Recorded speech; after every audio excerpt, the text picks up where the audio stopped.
Super rad. Super in the super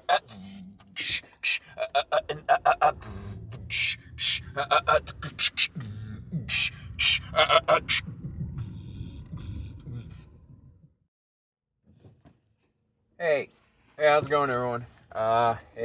We're in the car, but this is not a official Super Rad episode. This is me, the creator of the show, talking, and I just wanted to create this little kind of short video talking about, obviously, something that's of great interest to me, and that's voice acting. Now, if you want an unnecessarily detailed explanation of kind of my history and love affair with voice acting, check out my episode called Super Rad Behind the Voices. I go into a lot of detail about the kind of the origin of my interest in voice acting, but this is more like actual practical kind of explanation of kind of how I do some of these things, because maybe people are curious. So it's kind of a behind the scenes of the behind the scenes kind of thing. So I'm going to start with technique. Now, obviously, as with everything, there's different ways of doing stuff. You know, like something I also do is play the guitar.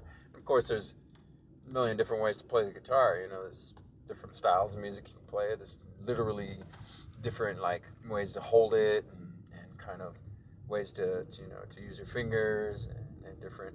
There's an infinite amount of ways to play, to do the basic act of playing the guitar, and it's the same thing with voice acting. So speaking on technique, something I think I've developed just as a byproduct of doing these shows is what I call the real-time switch. Now, if you know anything about how most animated features are made, for control and for kind of the benefit of being able to move things around, for directorial purposes, and for whatever is necessary for the production, most animated voiceover lines are done in isolation, which means someone will come in and do all their lines for a character, and then another person will come in like at a different time and do the lines for the other character in the scene. There are some shows that insist on doing it,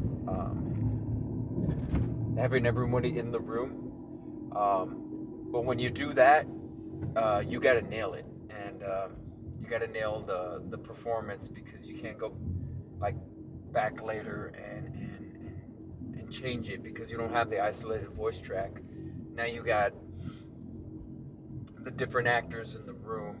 But for me, like, that kind of dynamic of knowing everybody's in the room, bouncing ideas off each other, makes for a much more pristine kind of interplay between characters than if you don't have the people in the room at the same time. So the real-time switch, basically what that means is I switch from my voice to the character's voice and back to my voice, or, between various voices in real time, like without having to switch, or, as quickly as possible. And that's something I've actively been working on for the practicality of doing these shows. Because it's really hard to do like 2 or 3 voices at the same time, and then switching back and forth is tough. And then like I do stuff where people leave the car and come back, all these spatial things. So part of the real-time switching is having a clear understanding of the space. So when I'm talking to a character in the car, I imagine they're sitting in the car with me. But at the same time, I have to be their voice. And that's a little weird. And it forces me to kind of step outside of myself for a couple of things. But at the same time, it's 100% me. Like, these voices is like me. There's no other person in the car. And the only real influence outside of me is obviously the actual characters and the media and the, the cartoons or movies that they're from and how that has impacted me. But I put that in my head, and out comes something not quite exactly what you'd hear on the show. It's close, but it's my kind of version of it. Because if it was too similar, it gets too far removed from me as the person doing it. So that technique of switching back and forth is something that obviously I'm still working on, because if you listen to some of the episodes, I struggle with that sometimes, especially with like a voice like SpongeBob, because it's so different from my speaking voice.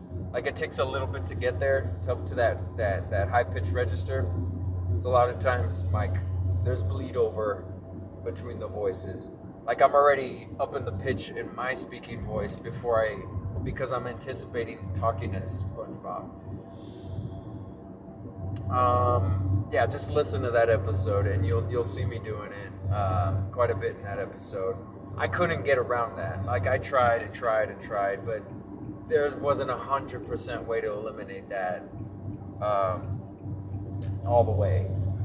So for me, it's a lot easier to use characters or voices that are a little closer to my actual speaking voice, because then it's a lot quicker and faster to make that transition. Yeah, but it's like the most recent episode I completed was Rick and Morty, and this episode was very unique in the sense that it was developed over time, and it wasn't heavily dependent on like improvisation. There's a little improvisation within the bits or the little kind of moments, but unlike a lot of previous episodes, I developed kind of the sequence of events within the episode before like deciding on the final product. Like with the other episodes, like I kind of make it up as I go. There's a lot of forethought and kind of like, oh, I'd like to do this, do that, but in the moment it just kind of happens, and a lot of stuff either is put in that I'm not expecting, but most times I forget to put stuff that I guess would like to put in there. But with this Rick and Morty episode, it was kind of different, because I actually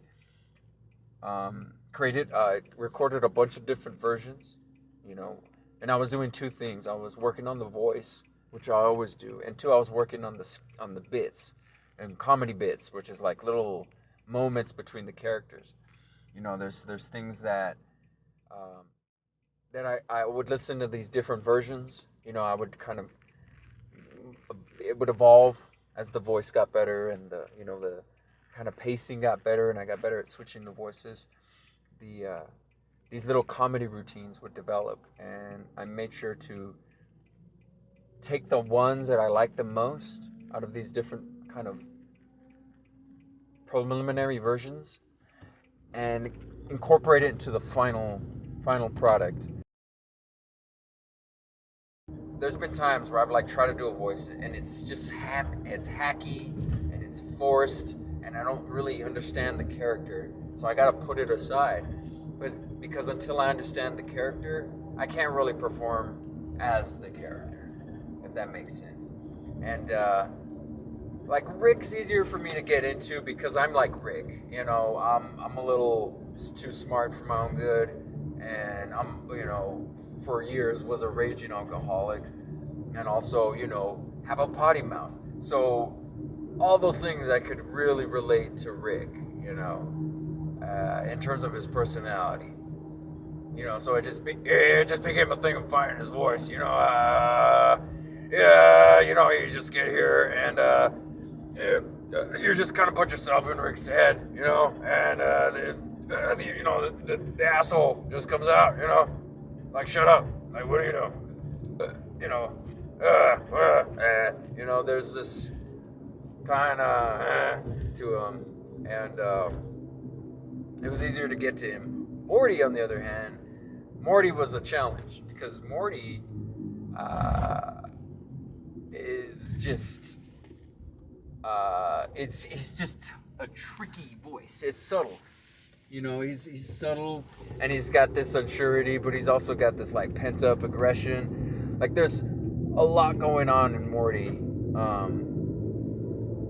that's not obvious unless you've kind of really absorbed him as a character through, like, the progression of the show. And, you know, I think with Morty at the beginning, man, you know, I remember at the beginning with Morty, all I had was, oh, jeez, Rick. Oh, jeez, Rick. You know, it was like the only thing, you know, I just had that phrase. And, you know, you listen to the first take of the show, that's pretty much all I'm saying. Is, oh, jeez, Rick. And the voice is way off.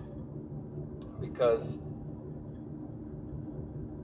I hadn't gotten inside the character yet. I hadn't allowed myself to really understand the character of Morty and his relation to Rick. And I went back and watched the show and realized, okay, you know, it's just real love-hate thing with them. So that's very much was incorporated into the show. And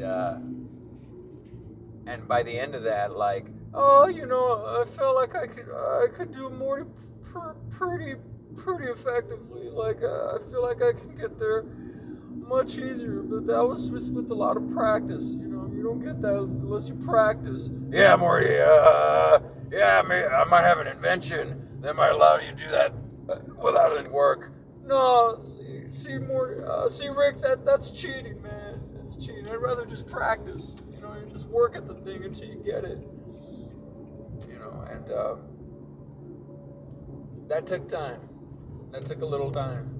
And that's another part of my, I guess, technique, is just the sheer level of tenacity and patience with this thing. Because I think this shit would make most people just stop. You know, like, they're just like, hey, nobody's forcing me to do this. Nobody's making me do this show. It's just 100% my choice to do this. Nobody's requesting it. Nobody's demanding it. The, you know, response to it has been lukewarm at best. But I like doing this. And I don't think anybody else can do this, you know, the way specifically I do it. You know, there's a lot of great voice actors out there, but, you know, not a lot of them can switch on the fly. You know, they got their one good voice, and they can do that pretty well, but they need to kind of get into the zone before they can go to the other voice or whatever. They're all just swimming in my head. You know, so I can bring them out whenever I need to, you know, and that live switching is, to me, I think the thing I bring to the table that kind of makes these things work. Whereas if I, you know, felt like I had to record everything in a perfect studio setting and, you know, do each line and you know, re-record each line until I got it perfect and then put in, you know, the sound of car effect, like, that's too much fucking work.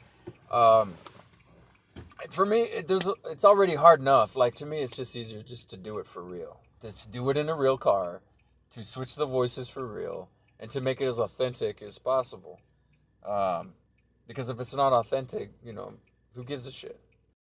I work really hard at this. It's not like I'm naturally gifted at this shit. Like, you don't really understand the amount of work that goes into just one of these episodes, and the sheer amount of mental energy and just sheer amount of effort that I put into these things, because, you know, one, I'm a perfectionist, two, I'm an artist, and three, I'm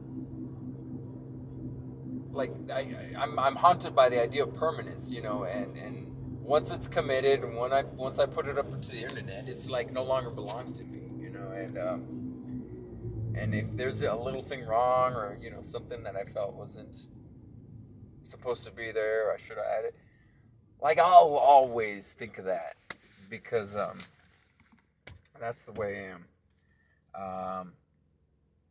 So I've kind of veered off the subject here.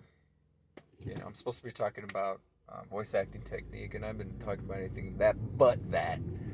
So let's bring it back to technique.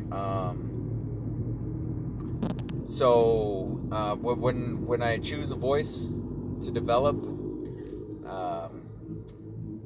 usually it's with the intent of incorporating them to the show, because now it's taken so much time to get each individual voice right that I gotta decide. I can't just be like, oh, halfway through, like, nah, this sucks, and move to something else. I try to commit to the thing. So, sneak peek, the upcoming episode that I'm intending to do, my intention is Scooby-Doo and Shaggy. Scooby-Doo I've been doing Scooby-Doo since I was in elementary school. Oh, Shaggy. Nailed it. Got it. I've been practicing that shit for years. Shaggy, on the hand, is tough because I sound like Shaggy already. You just put a little kind of crack in the voice, and I'm Shaggy. I'm already there. Like Scoob. And the last couple things I want to talk about technique, and then I'll leave it there because this is going way too long. So, aside from picking a character and deciding what to do with that character, the other side of it is the production of the thing, is the actual production of all the things I'm gonna need for the show. I'm thinking about it ahead of time. For the Scooby-Doo episode that I got planned, there's a bit where my favorite thing Scooby-Doo would do is he would eat a Scooby snack and transmorph. He would turn into things like rocket ships and fucking tanks and planes and stuff, and he would fly through the sky. I don't know what was in those Scooby snacks, but it would turn Scooby into other objects, and so I plan on at some point giving him a Scooby snack in the car, and then he turns into a rocket and blows a hole through the roof of the car. Obviously, that's impractical. So I'm going to have to create the sound of something being broken through the roof, crashing, and create the sound of a gaping hole, obviously, just by opening the window of the car. And hopefully hiding the sound of the window opening with this crashing sound effect that I plan to put in during the show. But I have to know this is going to happen while the show is happening, because that sound effect won't exist until later. But I got to think about it in the context of the show and allow time within the show for that thing to happen. A good example of that was in the Rick and Morty episode with the portal gun. I knew the portal gun sound effect was more or less 3 seconds. And I knew I had to create the space for the portal, and then things like Morty's reaction, to the portal, and things like that, and or when I pressed the Mi-6 box, I knew I was going to put that effect in there, so I had to make sure to leave that space and time for Rick to press the button, because in the raw track without any special effects, it's not there. All those things, all this gathering of information and what's going to happen and possibilities and all that, it's fine-tuned as the thing progresses, but where it is right now, it's just all up in the air, and I can just do whatever, and it won't really start being refined until I start recording takes of the episodes, to hear how the voice sounds, get ideas for bits of the show, and just just see what it's gonna sound like, and all that is just part of the process of doing this. Again, completely unnecessary. Nobody's telling me to do this. I just do this for the love of doing it, and I know some people do watch this and engage with this kind of thing, and I do appreciate you immensely for doing so. And your all's interest in this is what keeps me wanting to do it, aside from my own kind of personal desire to do this craziness. Now, the original run of the show was done for me in private. Now, season 2, 100%, I'm doing it for you guys. Like, I go in thinking, like, how can I make this awesomer for the audience? And I think because of that, it's actually only improving and getting better with each episode. So, that being said, you like this kind of thing? You appreciate this kind of thing? Please like and subscribe. Please share this with your friends. The more people who hear this, the more kind of fuel it gives me to keep going. And I want to keep going. I want to keep just pushing this until I literally just run out of voices to do.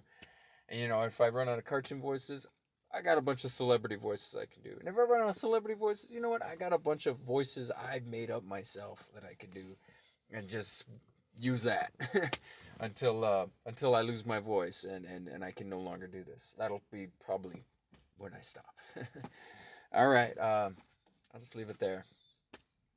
And hope this finds you well wherever you are. And again, thank you for listening. Stay tuned and please stay rad. Love you guys. Bye.